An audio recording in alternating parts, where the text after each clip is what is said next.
Hola! Welcome to our another Wanderlust filled episode here on our podcast. Today we're taking you on a dreamy, unforgettable 10-day journey through Portugal. From airport to airport with famous spots, food that will make your taste buds sing, hotels to rest your soul, secret local gems, souvenir must-haves, photo tips, and yes, even the cost in USD. Whether you're planning your first trip or just love imagining far off places, this one's for you. The best time to visit Portugal is mid April to June or September to early October. That's when the weather is mild, prices are decent, and you'll dodge the summer tourist rush. Now, pack your bags. We're flying into the Lisbon and out of Porto. Let's go. So, in day one, you can arrive in Lisbon. Touchdown at Lisbon Humberto Delgado Airport. You've landed in one of the Europe's most vibrant capitals. From here, you can grab Uber into the city. It costs $16 or 15 euros. Then check into the hotel. They call it the Lumiares Hotel and Spa. This is a boutique five-star hotel in Bairro Alto with rooftop views of and cost is 220 per night. I mean, you can check another hotels, but this I can recommend for for staying there for a good view. And there's a food tip. You can head to the Time Out Market for lunch. It's a touristy but delivers. Try the bifana pork sandwich and a pastel de nata from Mantiegaria under $15 total. So that yeah, and the secret local tip is keep the tram 28 keys. Take tram 24 instead. Less crowded and just as scenic.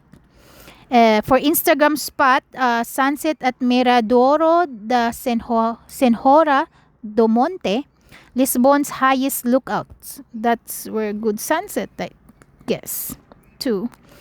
And evening, explore Bairro Alto. Dinner at Taberna da Roa das Flores. It's cost $35, a rustic gem. Book ahead if you want to go in this restaurant. And then daily spend for this is approximately $280. On a day two, let's go to Lisbon Icons and Pink Street. Plus Pink, yeah. Morning visit Hieronymos Monastery to $12. Belém Tower and Pasties de Belém for custard tarts. Don't miss the original. Trivia break. Did you know Portugal once ruled half the world's trade routes during the Age of Discovery? Lisbon was the epicenter. And now we can go to lunch at Riverfront Eats at Nosolo, Italia. A pizza and wine for $25. Afternoon, snap peeks at LX Factory, a creative hub filled with murals, bookshop, and arts. This area you can buy your souvenirs as well. In evening, head to Rua Nova do Carvalho, aka Pink Street. Once Lisbon's red lights district, now a vibrant nightlife spot. Great photos at dusk when the pink pavement glows. Dinner at Simi, a fusion seafood with Japanese twist, for $45. Souvenir idea, a tin of artisanal sardines from Conserviera de Lisboa, quirky, tasty, and retro chic. A daily spend for this is $290 approximately. And then day three, we go to Centra day trip, which is take the train to Centra for $5 round trip. Visit Palacio de Fenya and the mysterious Quinta de la Galeriara. Bring your comfy shoes. Secret tip, go early to Peña Palace to avoid lines and get magical morning fog peaks. Lunch at Tascantega, tapas in Centra for $20. And then trivia, the Romanticist architect in Centra inspired Lord Byron, who called it a glorious Eden. Afternoon, walk the fairy tale garden, then grab Travesero pastry from Periquita. Evening, return to Lisbon, grab light bites and wine at Baida Wine at $30. In Instagram tip, shoot the spiral staircase inside Regaliara Initiation Well. Hauntingly beautiful. Yes, and the daily spend is $220 approximately. Day 4, Lisbon to Evora, Alentejo region. Pick up a rental car in Lisbon, 70 per day, and drive 90 minutes to Evora, a UNESCO World Heritage town. Stay at Mar de Aqueduto, a five-star hotel built into the 16th century palace, 180 per night. See the airy Capella dos Osos, Chapel of Bones, and the Roman temple. Entry to most sites is under $10. Lunch, try fialho, a classic lentejo dining experience with black pork and regional wine at $45. Souvenir idea, a cork wallet or notebook. Portugal is the world's largest cork producer. Trivia, the chapel is decorated with over 5,000 human bones from monks. Spooky, sacred, and unforgettable. Daily spend $310 approximately with the rental car. And then day 5, we're going to Evora to Coimbra. So drive north to Coimbra, 2.5 hours. Portugal's medieval university city. Check in at the Sapientia Boutique Hotel, 160 per night.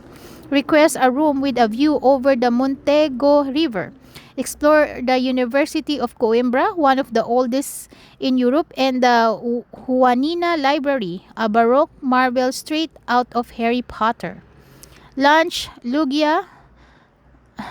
at Lugia, modern food with riverside views for $30. Secret tip, ask a student guide for a secret underground passages under the university. Some offer private tours.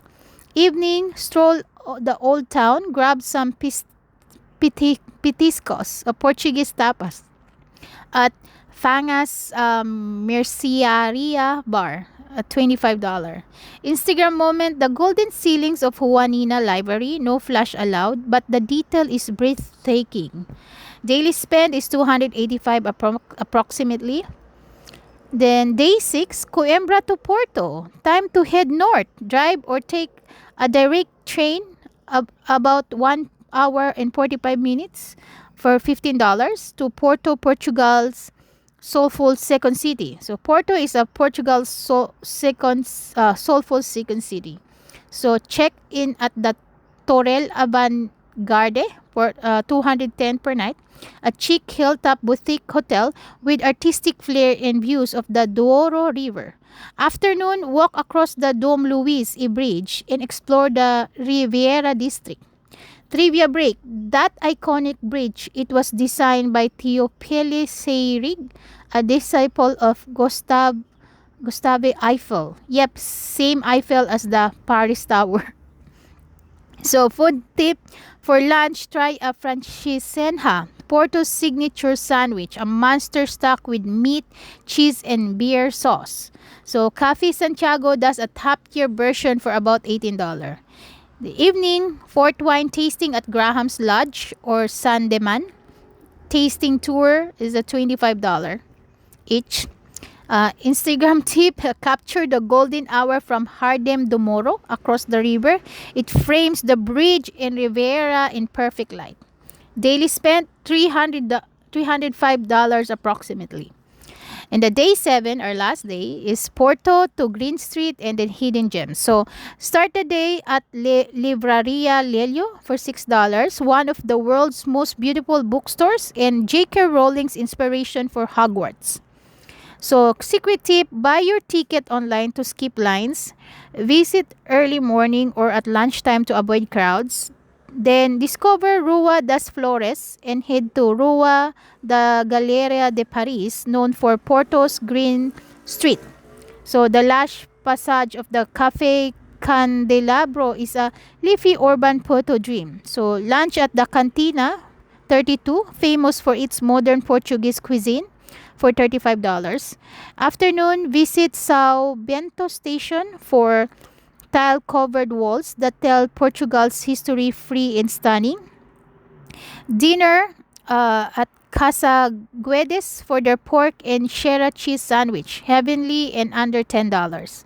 Souvenir idea, a bottle of vintage port wine or a hand-painted azulejo or tile. Their hand-painted tile. Daily spend is $290 approximately.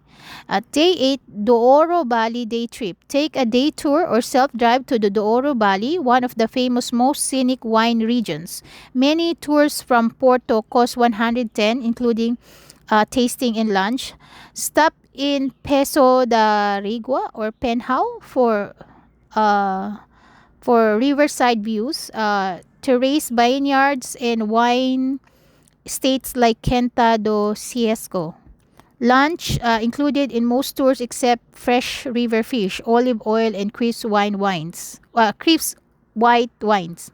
Trivia: the Douro Valley is the world's oldest demarcated wine region, established in 1756. The Instagram spot: take a photo from the Sao Leonardo de Calafura viewpoint. It looks like a green ocean of vineyards. Evening, return to Porto. Light dinner at Zenith Brunch and Cocktails for $25. Daily spend is $330 approximately. Day 9, Porto to Aveiro, the Portuguese Venice.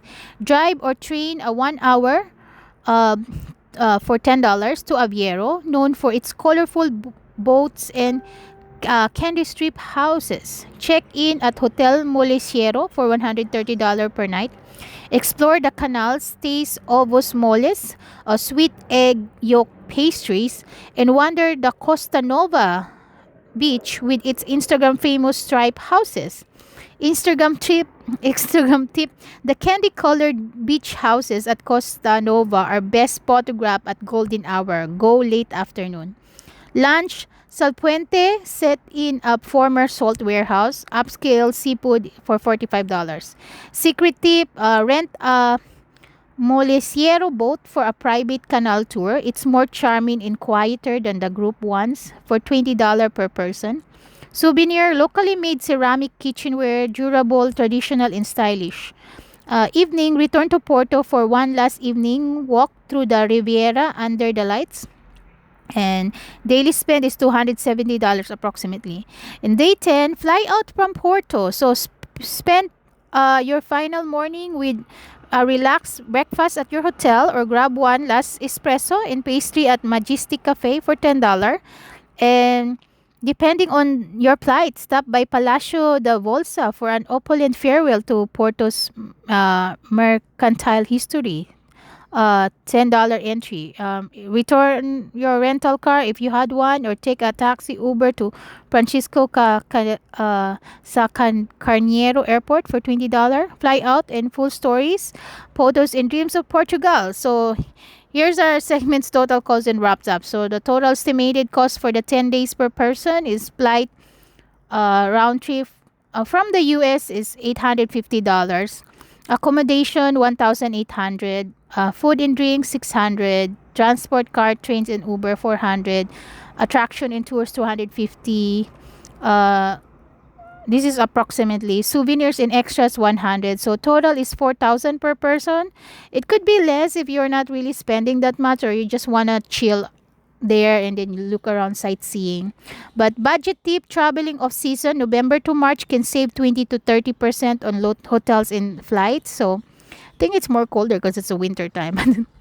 Then, final souvenir suggestion: Portuguese azulejo tile with a costume nameplate or travel date, a timeless piece to remind you of your adventure. So you can put your name on the tiles or your travel date. So that could be a personalized souvenirs. So, and that's a wrap up on your 10-day dream trip to Portugal.